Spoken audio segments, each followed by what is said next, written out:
Paz do Senhor, amados irmãos, vamos orar? Senhor nosso Deus e Pai, diante da Tua presença nós te pedimos perdão pelos nossos pecados, pelas nossas transgressões. Abençoa, Senhor, esta semana de Santa Ceia. Abençoa, Senhor, a ministração que será feita nesse instante. Abençoa todos que ouvirem.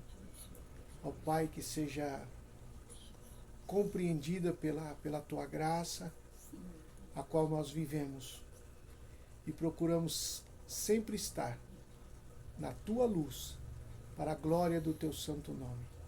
Reconhecemos os direitos que Jesus conquistou na cruz e reafirmamos que o Teu inimigo é o nosso inimigo. Pai, eu abençoo este lar, esta casa, esta família, em o nome de Jesus. Amém.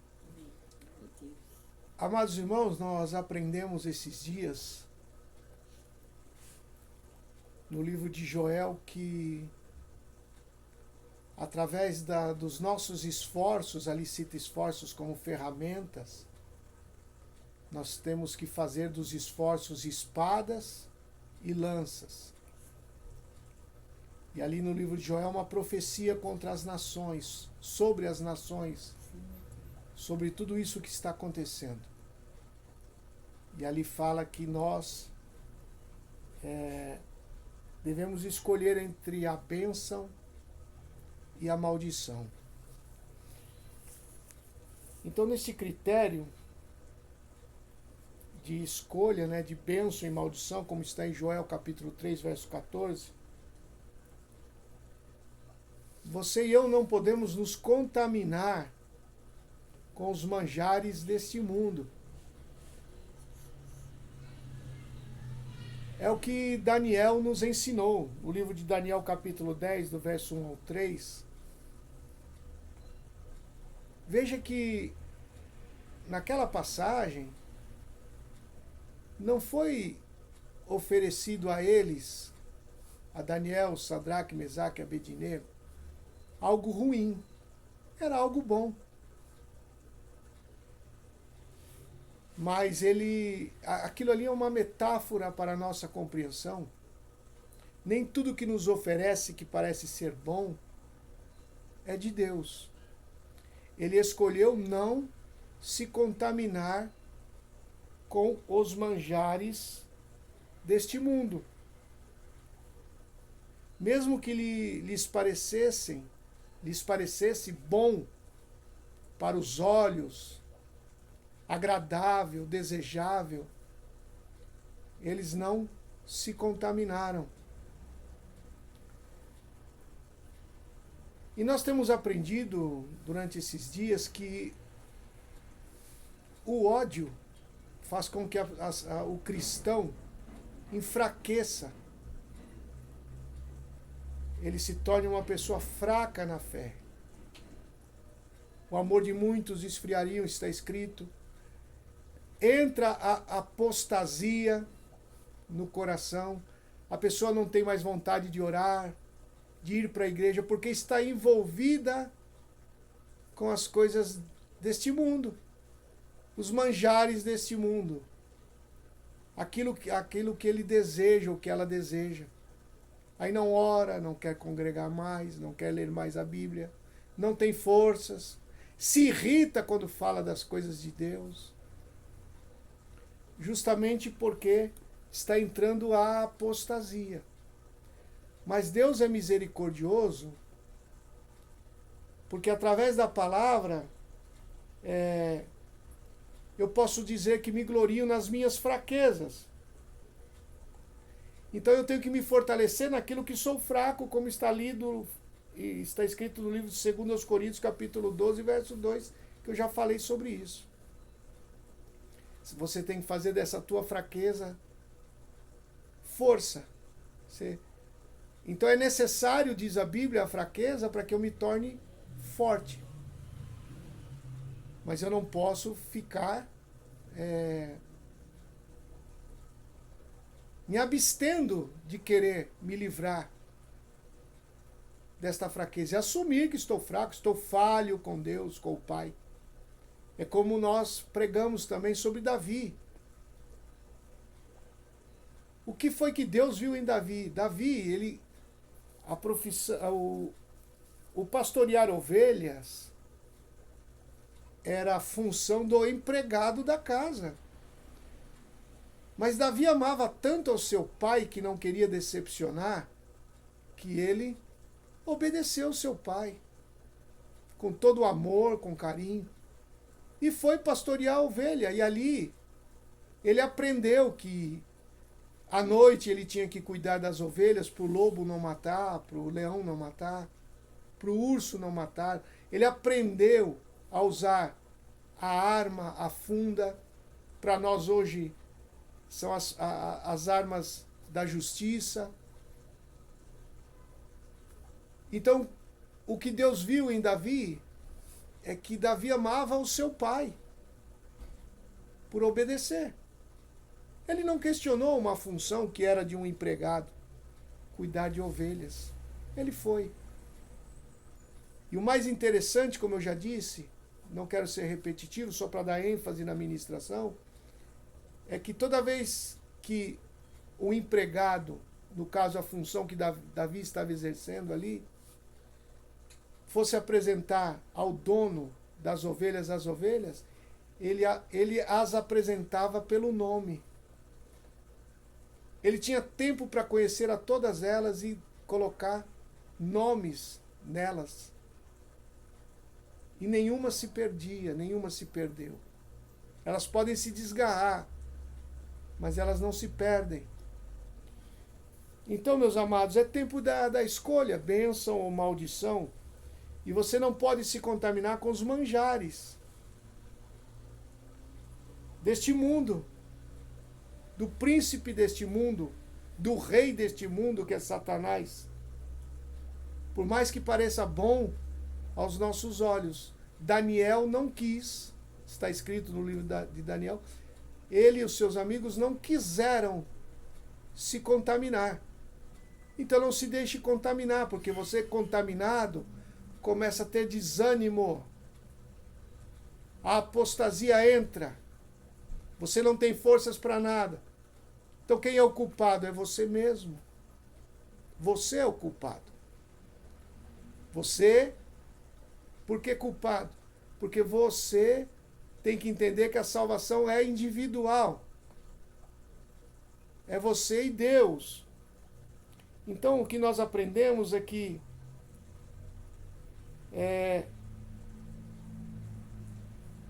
nós aprendemos que sem Jesus o homem volta a fazer as coisas erradas. Perde a direção. Ah, Jesus, estou sem Jesus, vou pescar, né? Já citei sobre isso. Aí começa a lançar a rede do lado errado. Qual é o lado errado? Fazer as coisas pelo lado esquerdo, dando direito a Satanás. Mas a misericórdia de Deus é tão plena que Jesus interfere. Joga do lado direito, você está jogando do lado esquerdo. É uma metáfora. Sai do lado esquerdo, joga para o lado direito. Você está fazendo errado. Irmão, ei irmã, está fazendo errado. Lado esquerdo é lado da condenação. Faça o que é certo. Você tem que agradar a Deus, o nosso Senhor.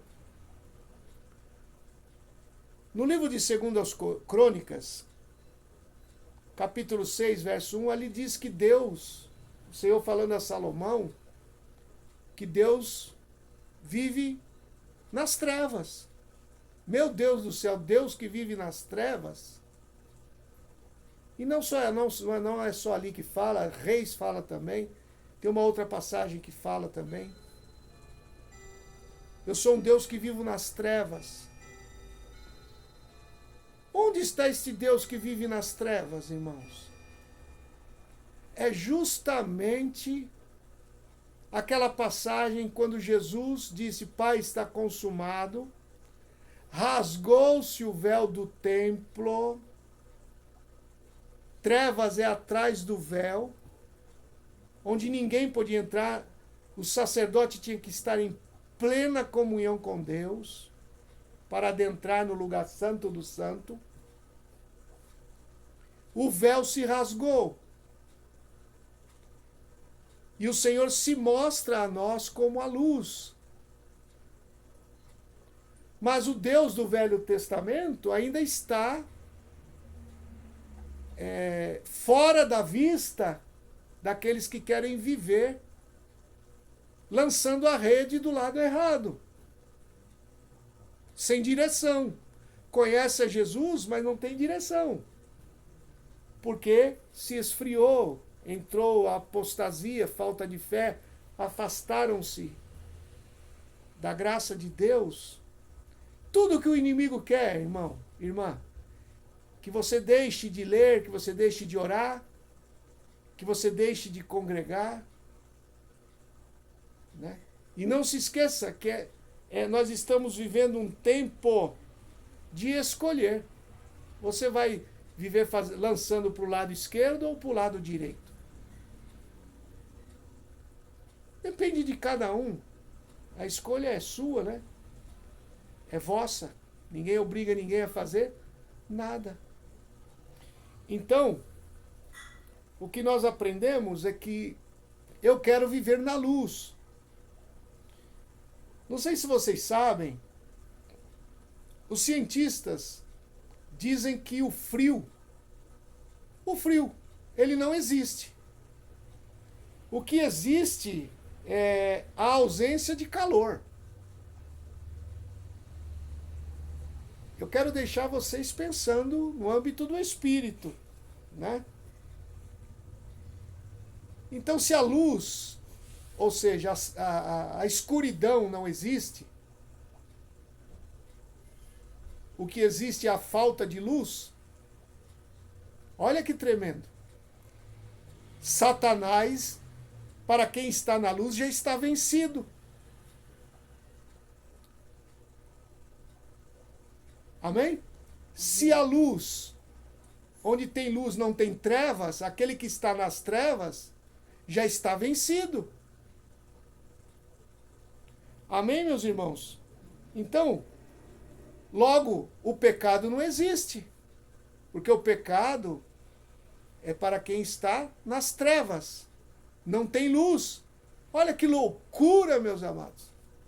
É a palavra de Deus. Tanto é que a Bíblia diz, vós sois sal da terra e luz do mundo. Amém, meus irmãos? Tem uma passagem que é tremenda no livro de Jó, capítulo 4. Vamos ler.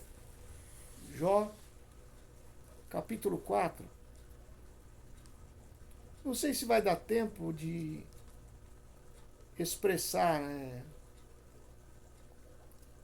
tudo aquilo que Deus me deu hoje, mas à medida das ministrações a gente vai falando. Jó capítulo 4, no verso 12. Uma palavra se me disse em segredo, e meus ouvidos perceberam um sussurro dela. Isso é Elifaz. Quem era Elifaz? Elifaz é filhos de Ló. Elifaz é filho de Ló, né? Então ele está dizendo aqui, uma palavra se me disse em segredo, e os meus ouvidos perceberam um sussurro dela, entre pensamentos de visões noturnas. Quando cair sobre os homens, quando cai sobre os homens o sono profundo, sobrevieram-me o espanto e o tremor, e todos os meus ossos estremeceram. Um espírito passou por diante de mim e fez-me arrepiar os cabelos do corpo. Olha só.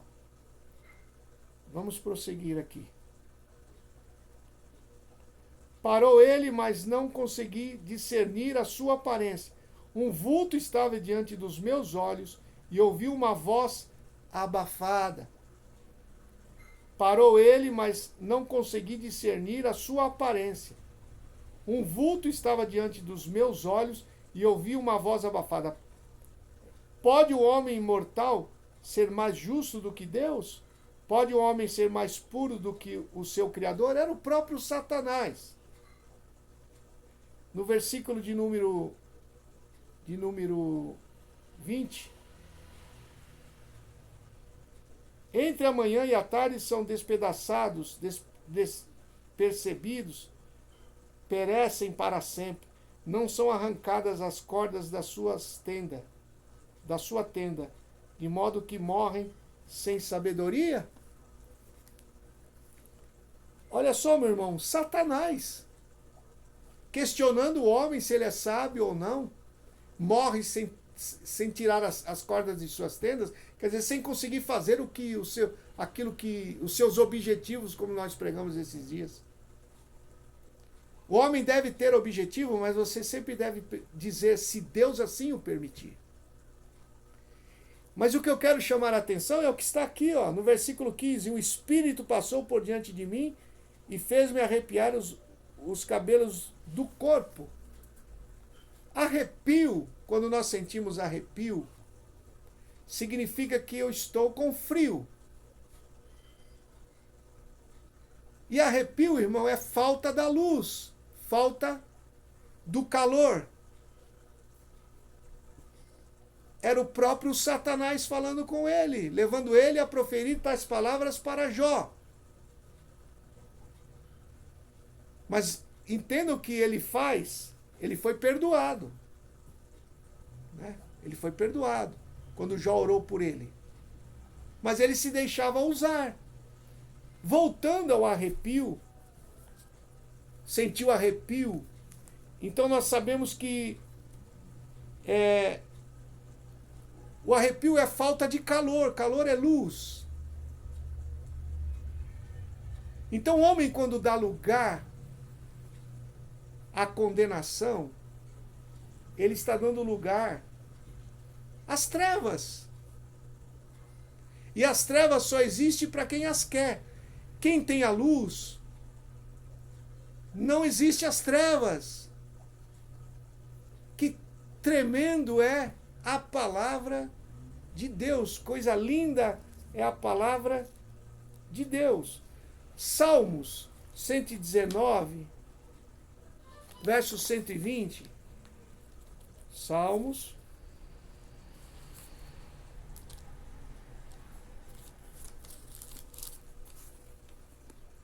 119, verso 120. A minha carne se arrepia com temor de ti. Tenho medo das tuas leis. O salmista dizendo, né? Vamos ler o versículo 115 para darmos entendimento.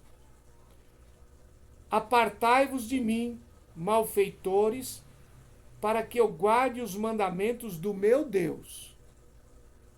Sustenta-me conforme a tua promessa, para que eu viva.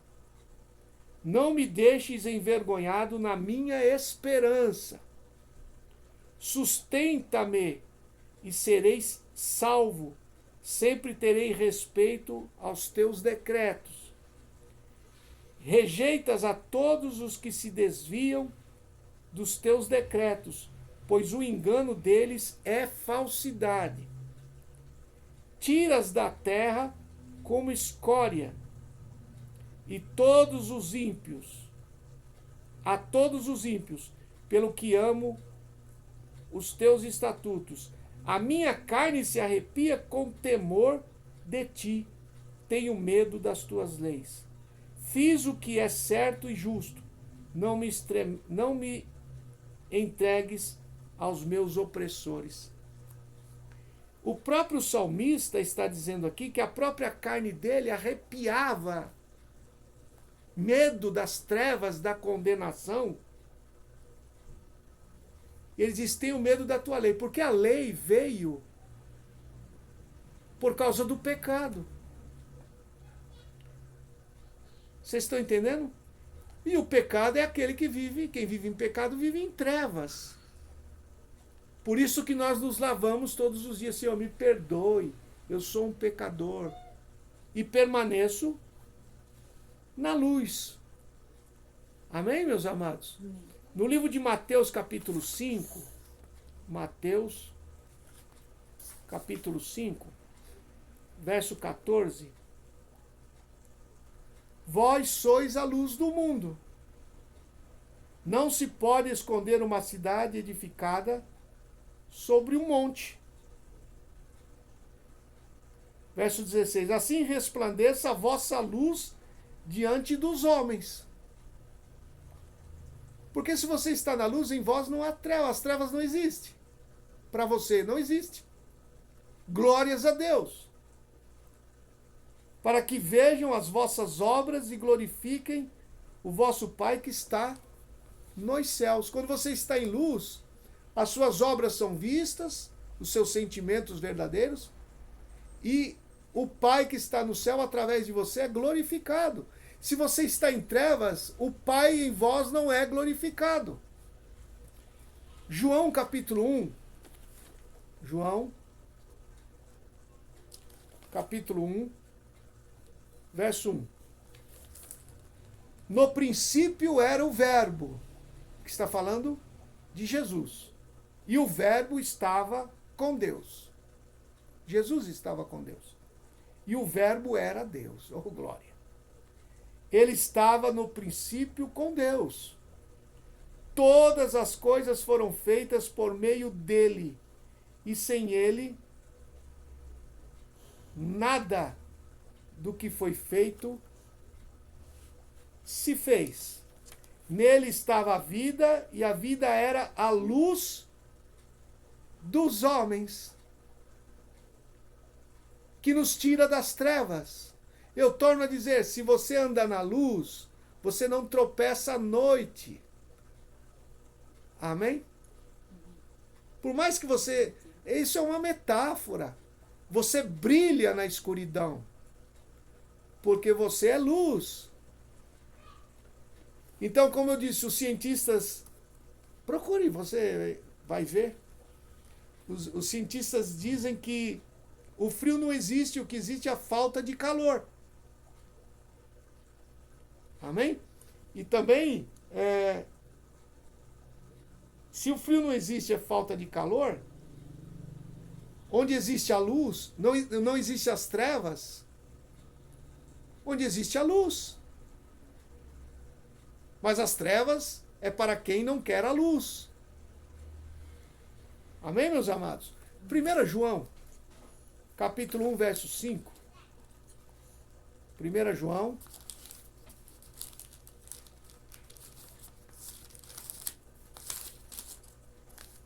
um 5. Esta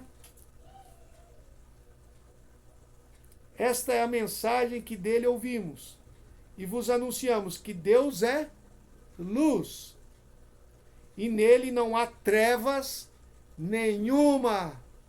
Glórias a Deus. Amém? Se dissermos que temos comunhão com ele e andarmos nas trevas, mentimos e não praticamos a verdade. Então quem quer escolher andar em trevas não tem a luz e não está em Deus. E não vive a verdade. Mas se andarmos na luz, como ele na luz está, temos comunhão uns com os outros. Ei, irmão, irmã, comunhão uns com os outros. Glórias a Deus. E o sangue de Jesus Cristo, seu Filho, nos purifica de todo o pecado. Glórias a Deus. Romanos, capítulo 2. Romanos, capítulo 2, verso 19.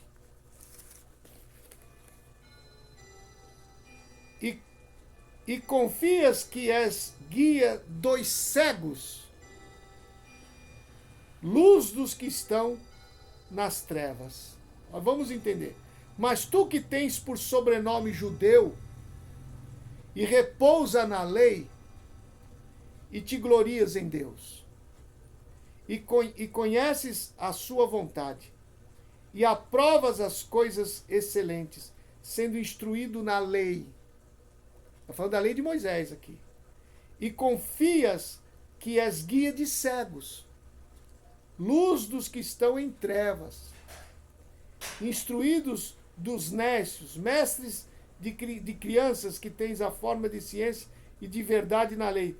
Tu, pois, que ensinas a outro, não te ensinas a ti mesmo?